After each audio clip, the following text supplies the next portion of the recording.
예, 오늘의 시황 브리핑 시작하겠습니다. 미국의 양호한 경제 지표가 모멘텀이 될 수 있지 않을까 이렇게 생각은 됐는데, 소비가 유지가 되니까, 고용 늘어나고 소비 잘 되고 이런 것들은 다 좋은 거잖아요. 근데 이러다가 이제 금리 안 내릴지도 모르겠다. 이런 것들은 또 경계감이 되죠. 그래서 미국발 재료 가지고는 크게 움직일 수 있는 상황은 못 됐고, 우리 증시는 그냥 소외업종 순환매. 그러니까 대외적으로도 우리나라 안에서도 이렇게 큰 재료가 없다 보니까 그러니까 순환매만 계속 돌았습니다. 삼성전자 갔다가 제약바이오 갔다가 2차 전지 갔다가 이번 주 내내 업종별로 돌아가는 그런 모습을 보인 게 특징이었고, 그래도 어쨌든 외국인들이 매수 기조는 유지하고 있거든요. 그러니까 폭발적인 매수, 대규모 매수 이런 건 아닌데, 그러니까 매수 기조 자체는 유지하고 있습니다. 업종으로는 전기전자, 금융, 화학, 기계 이런 거 매수하고, 운송장비 제약은 매도하고 업종별로 좀 많이 갈리는 그런 모습도 있었죠. 그리고 종목들 중에서는 그동안에 강했던 종목군들은 돌아가면서 이제 매도 물량이 좀 나오는, 업종 전체가 다 빠진 건 아니지만, 대체로 업종으로 보면 이제 증권 업종 내리고 지주회사 빠지고 화장품 빠지고 이런 식으로 최근에 좀 강했었다, 한때 좀 강했다 싶은 종목군들 중심으로는 매도가 나오고 소외주들 쪽으로 순환매가 돌고 이런 게 오늘 그리고 이번 주 내내 특징이었다 이렇게 볼 수 있겠습니다. 코스피 지수는 계속 박스권이에요. 그러니까 이번 주 보면 되게 특이한 모습이 뭐냐면 이번 주 모두 다 장중 고점은 3,200을 넘어갔었어요. 그러니까 지난주 금요일부터 오늘까지 총 6거래일 동안 봐도 똑같은데 장중에 계속 3,200포인트 넘어가거든요. 3,200포인트 넘어가고 장중 저점은 대략적으로 3,170쯤, 예, 그 정도에서 만들어져요. 근데 특히 3,170이 6일 중에서 3번이 저점이었습니다. 11일 3,170, 14일 3,170, 오늘도 3,169.69니까 사실상 3,170이잖아요. 그러니까 3,170과 3,200 정도에서 가둬 놓는 그런 형태가 되죠. 근데 제가 여러 번 말씀드리지만 지수가 갇힐 때는 어떤 추세를 갖는 종목이 있기보다는 돌아가면서 순환매만 도는 그런 형태가 나타나게 되거든요. 그래서 지금은 지수는 갇혀 있고 종목별로 순환매만 도는, 예, 그런 형태가 나타나고 있는 겁니다. 코스닥은 반면에 최근에 꾸준하게 계속 올라가죠. 지수가 이번 주에 상승한 날이 훨씬 더 많은 그런 모습을 보였는데, 근데 코스닥도 하나의 특징이 있는 게, 그러니까 이번 주 5일 동안, 그러니까 이번 주 주간으로 올랐거든요. 근데 5일 중에서 3일은 하락 종목이 많았어요. 970개, 1080개, 930개 이렇게 하락 종목이 되게 많았거든요. 그러니까 상승 종목이 많았던 이틀도 일방적이지는 않았어요. 그러니까 상승 종목이 100개 이상 또 많았던 것도 아니었거든요. 그래서 그러니까 이번 주는 코스닥의 지수는 괜찮은데 대형주 쪽으로 매수가 좀 집중되다 보니까 며칠 전까지만 해도 알테오젠이 주도했다면 오늘은 또 2차 전지였잖아요. 그러니까 대형주 쪽에 매수가 집중됐다. 고객 예탁금이 유입되지 않다 보니까 기관 투자자들이 종목 장세를 주도하고 그런 과정에서 대형주들이 이제 움직이면서 일단 상승 종목 수는 적고 지수는 괜찮고 이런 흐름이 나타난 게 특징이었죠.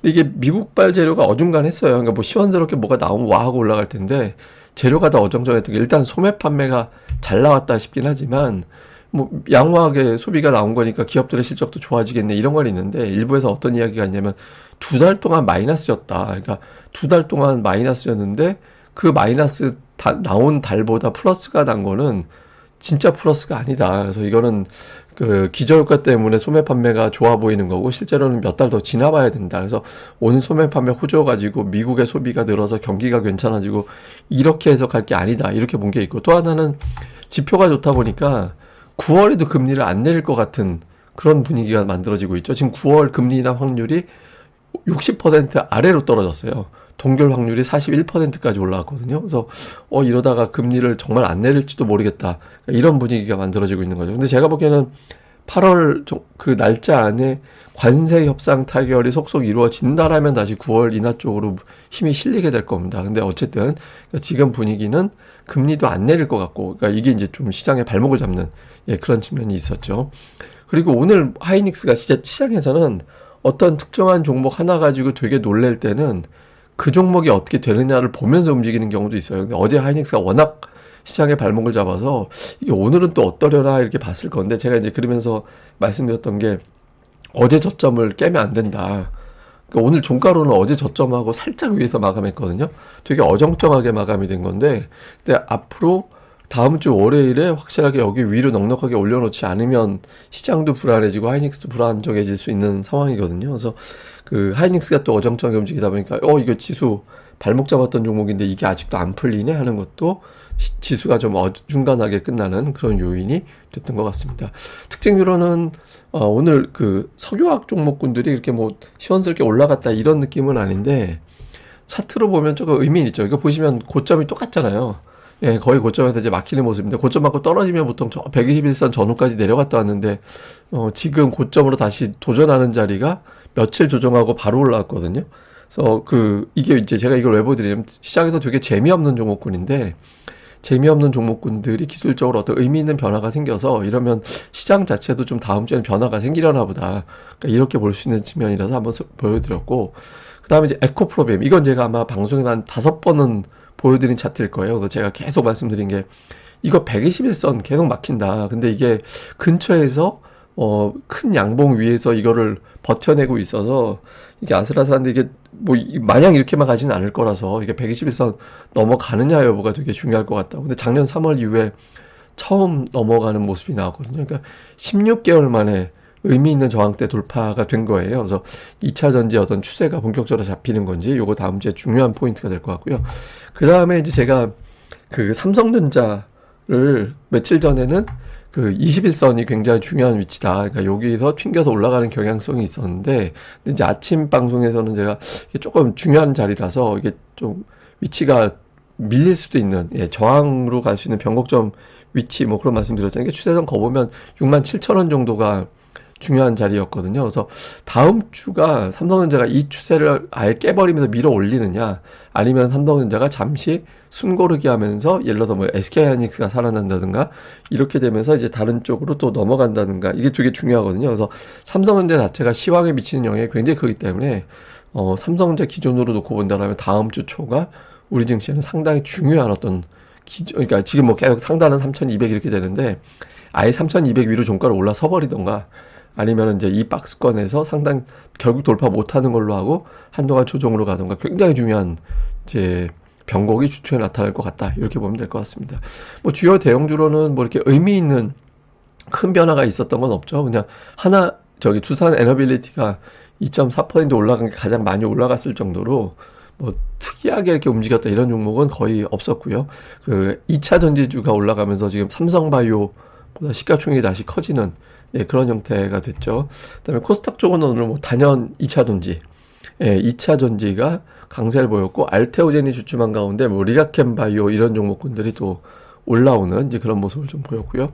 그다음에 수급에선 뭐 외국인들이 양시장 다 매수하고 선물도 매수했는데 이번 주를 보면 외국인들이 5일 중에서 4일 매수했거든요. 그러니까 심지어 장중에 4천억 매도한 날도 결국에는 뒤집어졌어요. 그러니까 이번 주 외국인들이 장중 내내 이제 좀 특이한 게 초반에 안 좋은 모습 보이다가 이제 초반 넘어가면서부터 매수로 바뀌는 그런 패턴이 나왔거든요. 그러니까 선물 매도 이력도 별로 없어서 외국인들이 현물 아니면 지수를 확 밑으로 밀어버리기가 쉽지 않은 그런 상황인데 어쨌든 외국인들이 이번 주에 순매수를 보여줬다라는 점. 그러니까 주간으로는 어쨌든 순매수죠. 규모는 작지만 그래서 좀 의미 있다 이렇게 보면 되고 매수를 뭐 하나 봤더니 삼성전자만 산 거예요. 한마디로 보면. 예, 그러니까 삼성전자 한 종목만 4천억 샀잖아요. 전체 순매수가 1,500억이 안 되는데 삼성전자만 4천억을 샀거든요. 예, 그리고 이제 그 아랫단에서 보면 2차 전지 좀 있고, 그다음에 전력 관련된 종목군들이 좀 포함이 되어 있는 게 이제 특징이었고요. 그다음에 기관 투자자들은 2차 전지로 분류가 되는 종목군들, 그다음에 이제 방산이라, 그러니까 기존의 어떤 주도주들 있죠. 예, 그러니까 2차 전지 빼놓으면 기존의 주도들, 뭐, 방산이라든가 원전이라든가, 뭐, 이런 유의 기업들, 이런 것들을 산 게 특징이었고, 그 다음에 코스닥 쪽에서는 외국인들이 역시 2차 전지, 에코프로비엠이 거의 순매수한 금액하고 외국인들이 코스닥 매수한 거랑 에코프로비엠 한 종목 순매수한 거랑 거의 비슷했거든요. 예, 근데 보면 대형주를 좀 고르게 매수한 측면은 있어요.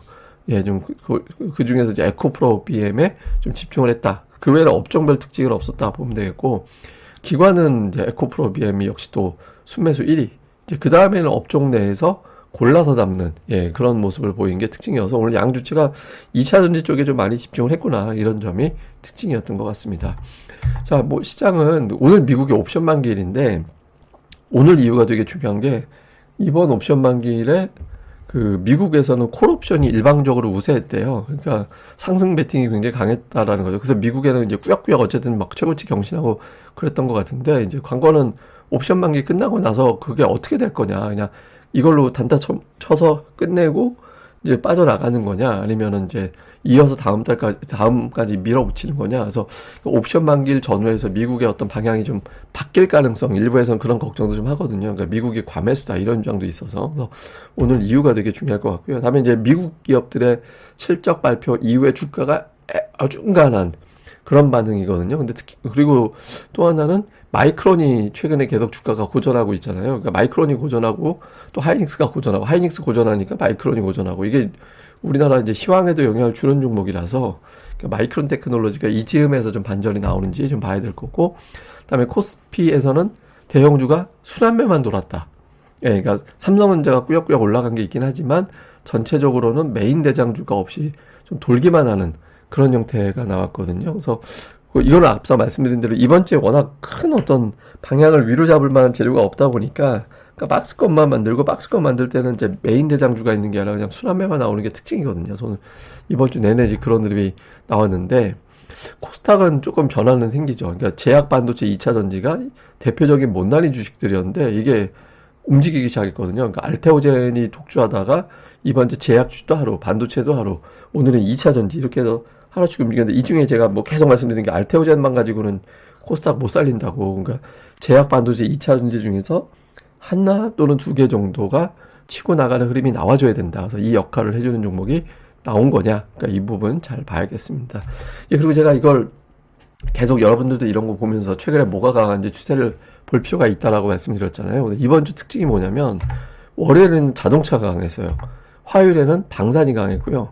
수요일에는 전체적으로 부진했고 삼성전자가 플러스 냈고, 그다음에 목요일은 바이오와 방산이 이제 강했고요. 그리고 오늘 같은 경우는 2차 전지가 강했거든요. 그러니까 요일마다 엇갈렸어요.